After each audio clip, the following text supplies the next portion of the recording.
하나님 아버지, 이제 우리 개혁주의 문화관에 대해서 공부하고자 합니다. 이렇게 함께 대면 강의하는데 주님께서 우리 이 전통 속에서 우리가 얻을 것이 무엇인지 우리가 진지하게 또 공정한 마음으로 하나님의 진리를 추구하는 마음으로 연구해 나갈 수 있도록 도와주시고, 우리가 개혁주의적인 문화관이 무엇인지 여러 가지 여태까지의 역사적인 논쟁들을 통해서 잘 정립할 수 있도록 인도해 주시옵소서.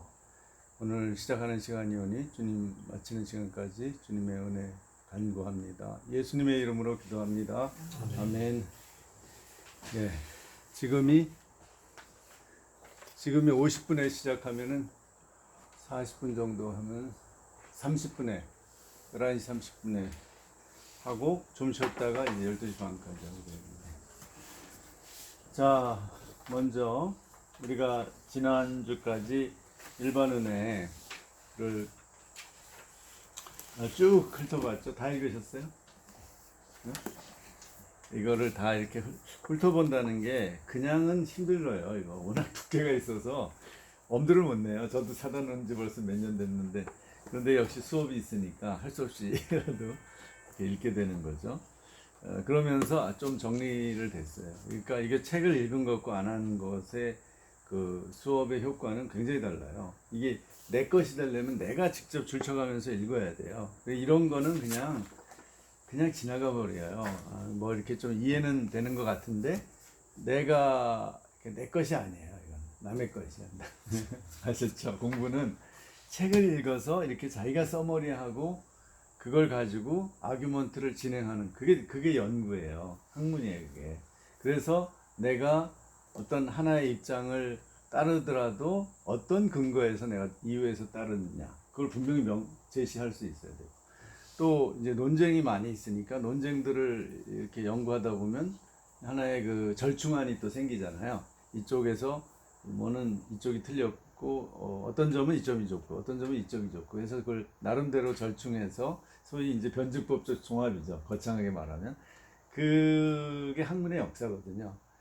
한쪽에 가든지 아니면 자기 나름대로 종합하든지 해서 새로운 안을 제시하는, 그렇게 해야 논문이, 우리가 박사 과정인데 논문이라고 할 수 있어요. 논문엔 my thesis, 나의 주장이 있어야 돼요.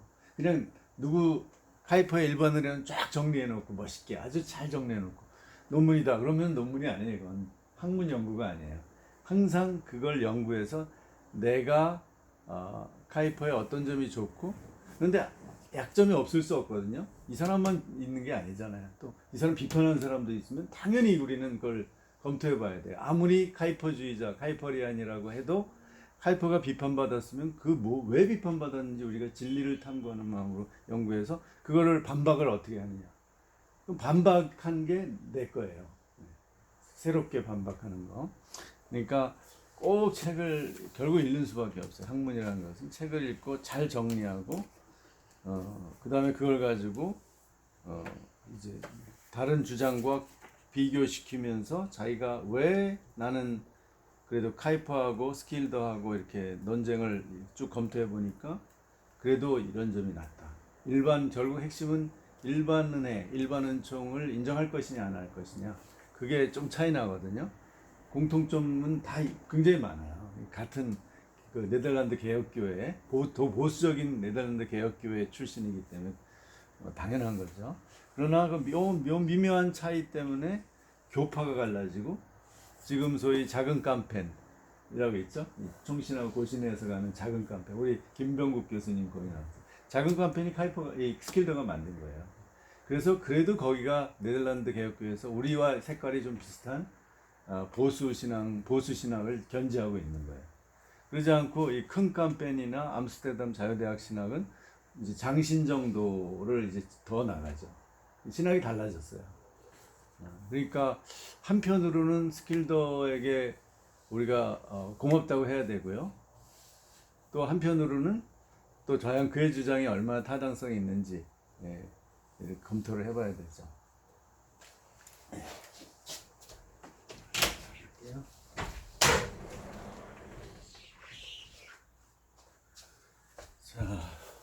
이거 뭐 영상 우리끼리 보는 거니까 괜찮지 뭐. 왔다 갔다 해도. 이거 먹으면서. 자, 그동안 그럼 그 카이퍼의 일반 은총론 읽어보신 것도 제 강의 들은 거에서 제일 그래도 동의하는 게 뭔지 한번 얘기해 보세요.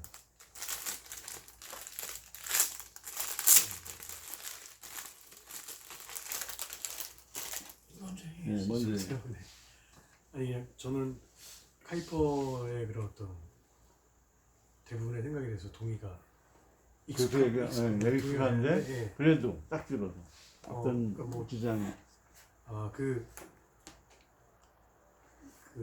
특별 그러니까 교회뿐만이 아니라 일반적인 이 자연이나 이런 것들도 뭐 식물이든 동물이든 다 하나님의 은혜 가운데 이제 이게 버려질 것이 아니라 그러니까 저희가 예전에 교회에서 배우기는 교회 다른 건 다 세속적이고 악하고 사라질 것이라고 했는데 카이퍼는 좀 그게 이제 그게 근본주의죠. 예, 그거를 가지고 이제 끝에까지 가서 이렇게 하나님의 은혜로 이제 이게 다 보살펴지고 하나님의 은혜 가운데 그러니까 하나님의 은혜가 아닌 곳이 없다 이렇게 통치 영역이 아닌 곳이 없다라는 이제 그런 것을 생명 현상 또 우리 문명 현상 모든 것을 다 네. 은혜로 본다는 거죠. 네네. 그래서 이걸 일반 은혜라고 하는 거죠. 그래서 그런 부분에 대해서 동의가 되고 그렇게 생각을 해야 일반적으로 이제 자연도 아끼게 되고 이런 마음을 가지고 살 수 있지 않을까라는 생각이 들어서 그게 더 맞겠다. 이원론 쪽으로 이렇게 구분하듯이 이렇게 하는 것보다는 근데 이제 스피자는 걸 은혜라고 하면 안 된다는 거고. 네네 그렇죠. 뭐 강의 듣고 느낀 점.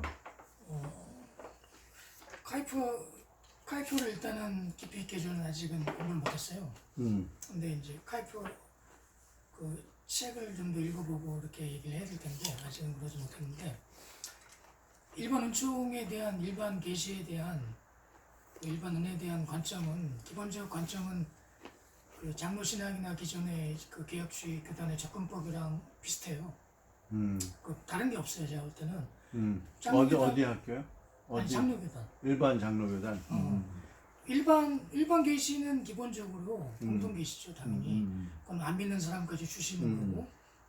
또 카이퍼의 견해는 기존의 신학교의 교리하고 거의 똑같아요. 근데 미세한 만약에 차이가 있다면 그것을 구분을 해야 될 것 같은데 카이퍼의 견해가 구체적으로 어떤 견해인지 모르겠는데 그 부분에 있어서 일반 개혁주의 교단은 완전한 타락과 완전한 부패를 얘기를 하잖아요. 완전한 부는요. 그러니까 두 개로 나누잖아요. 일반 장로교단의 교리는 개혁주의 교단의 교리는 천국의 것과 그러니까 특별계시적인 것과 땅의 것으로 나누잖아요.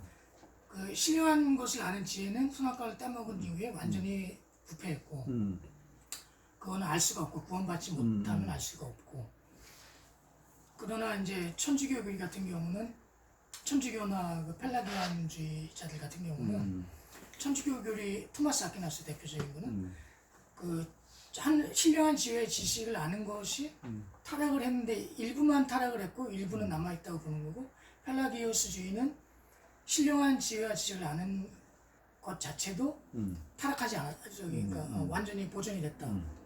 죄는 졌지만 그렇게 보는 거고 그 장로교단에서는 이제 그렇게 해서 일반 계시와 특별 계시를 바라보고 있거든요.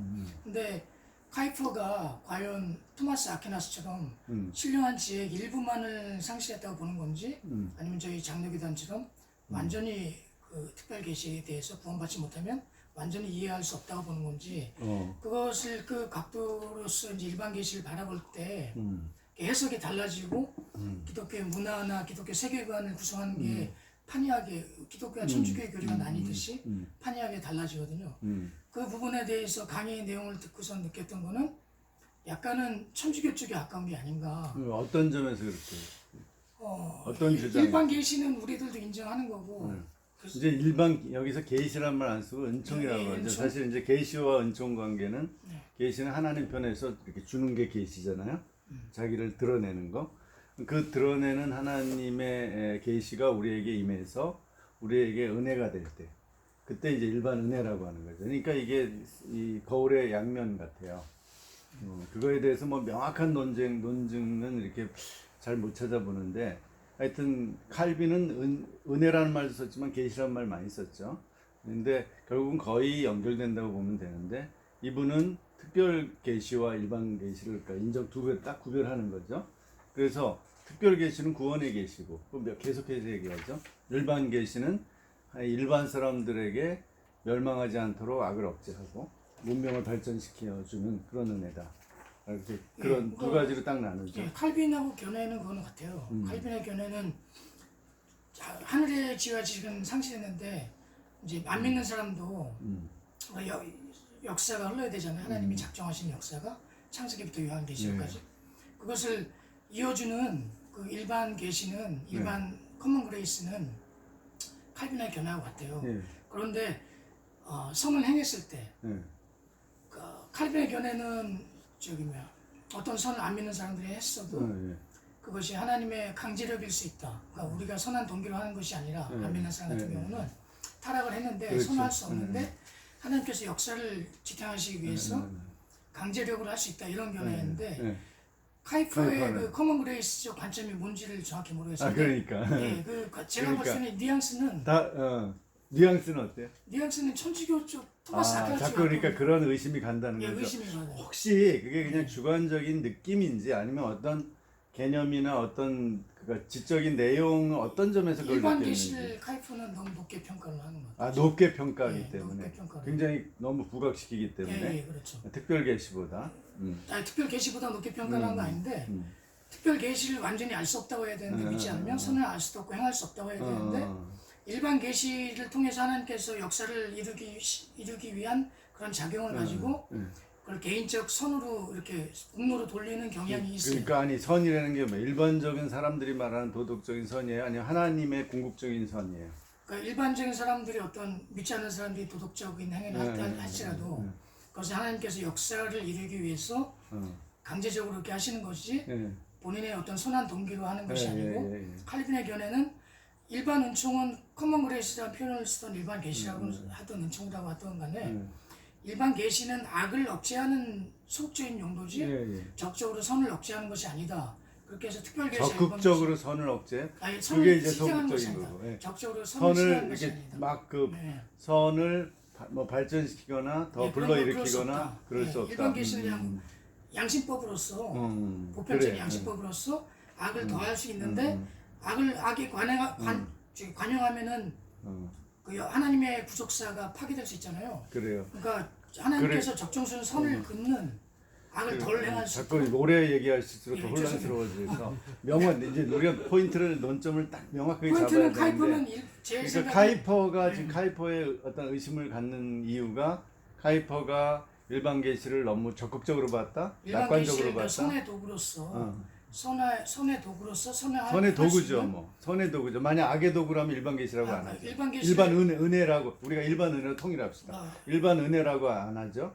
우리의 장로교단 교리는 일반 은총은 악을 억제하는 도구지 선을 행하는 도구일 수 없다라고 보는 게 이제 장로교단 교리인데 카이프는 일반 계시를 제 개인적인 생각으로는 뉘앙스가 선을 행하는 도구로서 바라보는 게 천주교하고 그러니까 아니 선을 행하는 교리가 선을 행할 수 없다고 했어요 우리 장로교에서 장로교는 일반 은총을 악을 억제하는 소극적인 그러면은 내가 그때 저번에 제시한 그 스위스 제2 고백 신앙 고백하고 그 다음에 웨스터민스터 신앙 고백에서 선을 행한다고 나와요 안 나요? 그 개념상 그러니까 용어를 지금 용어의 문제예요. 자꾸 용어의 문제가 또 되더라고요. 그러니까 우선 웨스터민스터 우리 장로교에 직접 우리 기본 신앙 고백서인 웨스터민스터 신앙 고백에서 인간이 선을 행한다라고 표현해요 안 해요?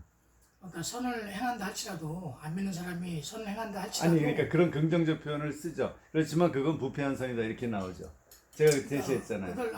그거를 이제 뉘앙스들 차이가 미묘한데 선을 안 믿는 사람들이 하는 거랑 믿는 사람들이 하는 게 있잖아요. 안 믿는 사람들이 선을 행할 때 할지라도 그것을 하나님께서 역사를 이루기 위한 창세기부터 요한계시록을 완성시키기 위한 강제적일 수 있는 것이지 자기가 자발적인 선한 동기로서 행할 수 없다라는 게 이제 장로교단 아니 강제로 시킨다는 것보다는 우리는 로버트가 아니잖아요. 칼빈의 견해. 아니 칼빈의 경애와 우리 개혁교회의 모든 교리는 인간은 자기가 그러니까 원래 선택의 자유가 있고 그래서 이제 우리가 타락도 선택한 거잖아요. 그 이후에 우리의 모든 선택은 자유가 있어요. 자유가 전혀 없는 게 아니에요. 우리 선택의 자유가 있는데 우리의 모든 선택은 악을 향해요. 그죠? 그래서 우리는 부패한 거죠. 선택의 자유를 칼빈주의는 믿지 않는 사람은 저기 선택의 자유를 상실했다고 봐요. 그러니까 노예 의지가 자유, 근데 이제 그러니까 교리적으로 우리는 항상 우리의 의지는 노예화돼 있어요. 죄에 의해서 노예화돼 있단 말이에요. 그러니까 그렇지만 우리의 의지가 현상적으로는 우리가 선택을 하죠. 지금 그걸 구분해야 돼요. 현상적으로는 선택을 하죠. 선택을 믿는 사람들은 해보게 되는데 선과 악을 선택하시는 아니 일반인들이 자기가 자의적으로 선택을 해야 해요. 칼빈의 견해에 의하면 노예 의지로서 악을 행할 수밖에 없는데 그렇죠. 일반 은총으로서 그 범위가 추천된다는 거죠. 오케이. 그렇게 보는 게 그래요. 그런데 현상적으로는 자기가 선택을 하잖아요.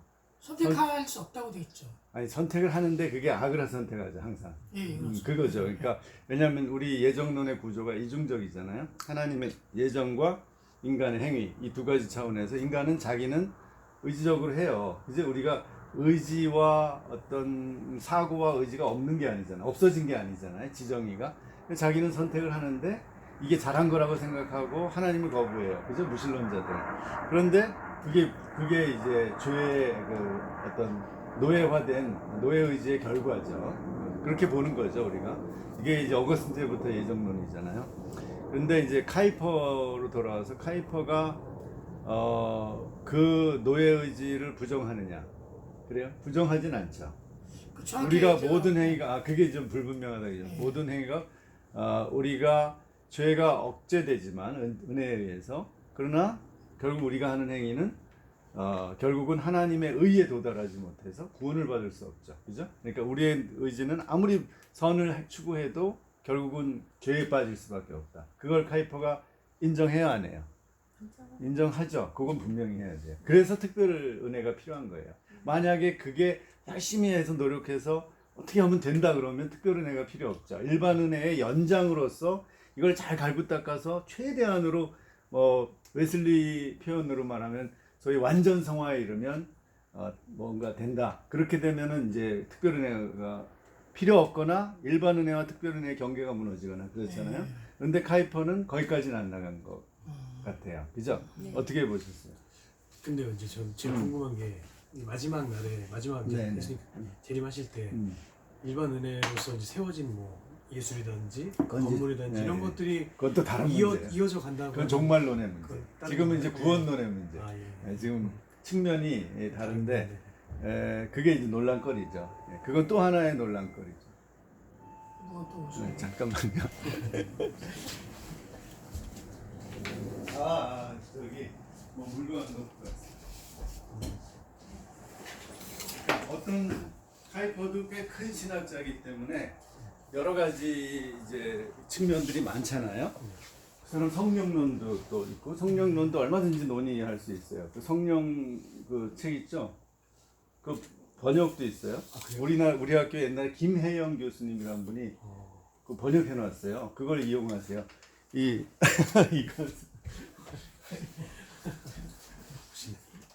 우리만 보는 유튜브.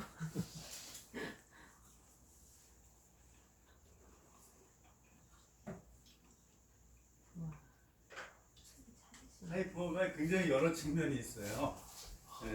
이 사람은 원래 역사신학자지만 그러니까 이게 다 이제 자기가 신문에다가 글 쓴 걸 모아서 책을 냈거든요. 그 책이 400권쯤 돼요. 엄청나요. 이 사람은 주일날 교회 안 가고 매일 글만 썼어요. 하여간 이런 것도 성령론 연구할 만해요. 저도 이거 하다가 좀 말았는데 왜냐하면 이 사람 성령론은 또 이 사람이 그 영국의 캐직 있죠. 캐직 감리교 쪽의 캐직 감리교 성결교 오순절로 이어지는 이 영국의 캐직에 들어갔었어요. 그랬다가 나왔는데 거기서 이분이 상당히 양면이 있어요. 이분은요 이런 신비주의 또 이런 그 뭐라 그럴까 그쪽에 그러니까 그쪽의 은혜 체험을 뭐라고 그러죠? 인사치. 은사주의는 아니고 우리 같은 은사주의는 아니고 이렇게 이 사람이 누굴 좋아했냐면 한나 위탈 스미스라고 그 퀘이커 출신의 복음주의죠. 그쪽에서 소위 서렌더 하나님에게 순종, 복종 이런 걸 강조하고 그쪽을 굉장히 이 사람이 좋아했어요. 그러다가 이게 안 통하니까 이 개혁주의에 좀 도입하려고 그랬거든요.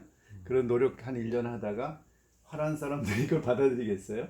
이쪽에 뭐 성결교 뭐 이런 계통의 그걸 안 받아들이니까 자기도 포기하고 다시 개혁주의로 들어왔는데 그때 굉장히 막 병 들고 막 그래서 스위스에 요양도 하고 그때 또 정치적으로 국회의원 선거에 패배하고 그래서 충격을 엄청 받고 이제 다시 그 손을 끊었거든요.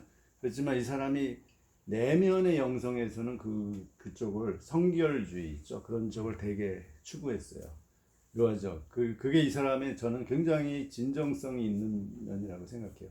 그러나 개혁주의는 되게 건조해지기가 쉬워요. 교리만 강하고 그냥 그 의지만 강하고 어떤 전통, 틀, 행위만 강조하는데 그 내면의 영성이 약해지기가 쉬워요. 그죠? 우리 장로교회 모습을 보면 교회입니다.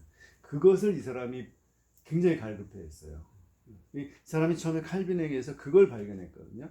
그러니까 이렇게 신학에서 배운 칼빈 말고 교인들의 삶에서 그 진정한 칼빈주의 신앙을 가진 사람들의 그 내면적 경건성에서 그 감동을 받아서 이 사람이 돌아온 거예요. 보수 신학으로. 이 자유주의자였다가 그 당시 자유주의 신학을 배웠으니까 다시 돌아와서 그걸 추구했는데 일반 교회 생활에서는 자기도 고도로 지적으로 발전하고 교리 다 알고 그러지만 이 내면적인 무미건조함, 냉랭함 이거를 벗어나기가 어려운 거예요. 그래서 이분이 어디에 감동을 받냐면 무디 무디 이쪽에 거기에 참여했어요. 무디가 영국 브라이턴에 와서 집회할 때 그거 가서 자기 대표단을 뭐 몇십 명 이끌고 가서 거기서 막 은혜 엄청 받고 그랬어요. 그러니까 그런 내면의 신앙을 굉장히 추구하는데 하여튼 그것도 이 성령론하고 연결되거든요. 지금 우리는 그게 주제가 아니니까 이제 여기에 또 일반적인 성령론이 기본이 돼 있어요. 네. 하여간 그래요. 그러니까 그런 면이 바로 지금 지적하신 그 약간의 의구심 그것이 바로 스킬더라는 겁니다. 아시겠죠? 오늘 연결되는 거예요. 마지막으로 어떻게 보세요? 저는 은혜라서 은혜를 받으려고 책을 읽었기 때문에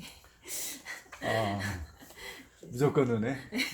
그거는 이제 성도로서는 굉장히 좋은 건데 은혜만 막 흡수해버리는 거. 그런데 일반 은혜를 다루는 우리 학자로서는 학문적인 자세로서는 안 좋아요. 네, 창조와 창조의 어떤 일반 원칙들을 하나님께서 어떻게 이렇게 구원사를 통해서 또 그리스도를 통해서 교회를 통해서 이끌어 가시는지를 그러니까 예전에는 구속사적으로만 계속 보다가 그렇죠.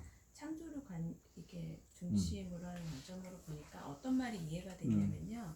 에베소서에서 예수님이 교회의 머리이시고 그 교회가 만유 안에 있고 만유로 통일하고 이 부분이 항상 설교를 들어도 항상 이해가 안 갔었던 부분인데요. 이게 이제 무슨 말이겠구나라는 게 약간 그래서 이분이 바라보는 교회의 어떤 그런 자리가 우리가 생각했던 그냥 그런 부분, 그러니까 구속사에서 우리가 그렇죠. 세상은 그냥 이렇게 평평하고 땅에 불과하고 이제 교회가 우뚝 서가지고 구원의 중심으로서 구원의 역사를 이루어가는 그런 그림이죠. 우리가 뭐 손발이 돼서 예수님의 어떤 부분의 지체로서 섬기고 이렇게 그냥 들었던 말씀인데 그렇죠. 그게 일반 은혜까지 연결이 된다면 교회 안에 사역에 있어서 굉장히 풍성해지겠다라는 생각을 좀 하게 됐던 그러니까 그 일반 은혜의 역할이 뭐냐면 죄가 억제되고 그 결과로 문명이 발전하는 거잖아요. 그러니까 문명이라는 게 좋은 변, 인간이 공동선을 가지고 이렇게 서로 이렇게 해치지 않고 어떤 사회를 이루어가는 거거든요. 그 문명이잖아요. 지금 우리가 서로 이렇게 마스크 쓰는 이유가 그거잖아요. 나만 사는 게 아니라 다른 사람한테 해를 끼칠까봐 이런 게 일종의 도덕심에 기초한 문명인데 그것을 통해서 기독교인들이 이제 그 접촉점이 생기는 거죠. 그래서 같이 공감대를 가질 수 있고 같은 좋은 사회를 만들어가는데 같이 일할 수 있어요. 또 하나는 뭐냐면 또 하나는 그거를 그 일반적인 선이 있기 때문에 우리가 그러기 때문에 이제 그 나중에 후반부에 보면 뭐냐면 그러기 때문에 이 세상이 유지가 됐잖아요. 죄가 억제돼 가지고 그래서 우리에게 구원의 역사가 전해진 거예요. 만약에 2000년 전에 예수님 태어나시고 곧바로 인류가 멸망했다. 그럼 우리는 존재하지도 못했겠죠, 뭐. 그런데 이제 구원의 역사가 더 이상 없는 거죠. 인류가 멸망해 버리니까. 그런데 오늘날까지 구원의 역사가 있다는 사실은 일반 은혜의 결과다 이렇게 보는 거죠. 그죠? 우리에게 또 나중 그 다른 면으로 하면 언어라든지 이런 이성이라든지 이런 것들도 다 그런 일반 은혜의 결과로 우리가 성경을 읽잖아요. 그죠? 만약에 언어가 없다면 성경을 읽을 수 없잖아요. 우리가 이스라엘말 어떻게 이해해? 그러니까 구원의 길이 좁아지는 거죠. 그런 것들이 다 일반적인 언어라든지 논리라든지 이런 걸 통해서 전해지는 거죠. 우리한테. 그런 거를 굉장히 강조했다는 거죠. 자, 그래서 우리가 사실 그런 지금 잘 지적하신 카이퍼가 혹시 일반 은혜를 너무 과대하게 평가하고 주장해서 어떤 특별 은혜와 그 별로 그러니까 차이가 안 결과적으로 어떤 일반 은혜 그러니까 일반 은혜가 그러니까 뭐 특별 은혜까지 부정한 건 아닌데 그런 보편구원론으로 가는 거예요. 그것까지는 아닌데 일반 은혜를 너무 긍정적으로 봤다. 또는 너무 적극적으로 봤다. 토마스 스타일의 영향을 받은 것이 아닐까 그런 의구심이 약간 듭니다. 그거는 또 이제 다른 문제인데 네. 하여튼 토마스 아퀴나스를 아셔야 되는데 그러려면 그런 주장을 하려면 토마스 아퀴나스의 어떤 면을 그러니까 토마스 아퀴나스의 자연과 이제 계시와 은총, 자연과 은총에서 자연은 자기 충족적이고 토마스 아퀴나스의 주장 가운데 일반 계시를 통해서도 구원이 특별 이루어져요. 구원을 떠나서 특별 계시를 이해할 수 있다. 그러니까 세상 학문을 통해서도 믿지 않는 사람 불완전하게 이제 특별 계시가 없으면 은총이 없으면 자연을 완전히 이해할 수 없죠. 그러니까 자연을 통해서 하나님을 이해할 수는 없죠. 그러니까 선악과의 타락 사건을 토마스 아퀴나스는 특별 계시에 대한 이해를 할 수 있는 능력을 완전히 타락했다고 보지 않고 천주교의 교리도 그렇고 토마스 아퀴나스의 영향을 받았으니까 부분 타락을 했다고 보잖아요. 맞아요. 부분 타락했다고 보는 게 결과적으로는 안 믿는 사람도 성경의 일부를 이해할 수 있다 이렇게 되는 거고 그게 확장이 되면은 잘못하면 종교 다원주의로 그러니까 안 믿는 사람도 어떤 불교적 수련을 통해서 진리를 깨우칠 수 있고 영혼에 도달할 수 있다는 식으로 확장이 되고 있잖아요. 천주교가 그런 영향력 아래에 들 수가 있기 때문에 소위 보편구원론에 이제 익명의 그리스도론 이런 게 나왔죠. 그러니까 일반 계시를 적극적인 어떤 선한 문명을 이루는 도구로서 보게 되면 그게 그런 종교 다원 결과적으로 종교 다원주의적으로 흐를 가능성이 있어 보이고 제 생각으로는 그러니까 우리는 장로교단은 칼빈주의는 땅의 지식 그러니까 세상의 문명을 진보시키는 지식은 하나님께서 두셨는데 그걸 두신 것은 문명이 발전이 돼야지 인본주의 문명이 끝까지 가야지 666의 완성이 되고 그 666을 인본주의 문명을 불태우신다 그랬잖아요. 한 번은 물로 불태우셨고 물로 멸망하게 하셨고 노아의 홍수로 또 한 번은 불로 그 666으로 상징되는 인본주의 문명을 불태우시겠다. 그래서 이제 신본주의를 완전히 세우시겠다. 결과적으로 그 666에 가기 위한 바벨탑의 극치까지 가기 위한 구약에 나온 바벨탑의 완성까지 가기 위한 연장선으로서 이 일반 계시를 보는 게 아니고 어떤 적극적인 선한 문명으로서 문명을 창출할 수 있다. 안 믿는 사람들이 그런 긍정적인 문명을 창출할 수 있다. 이런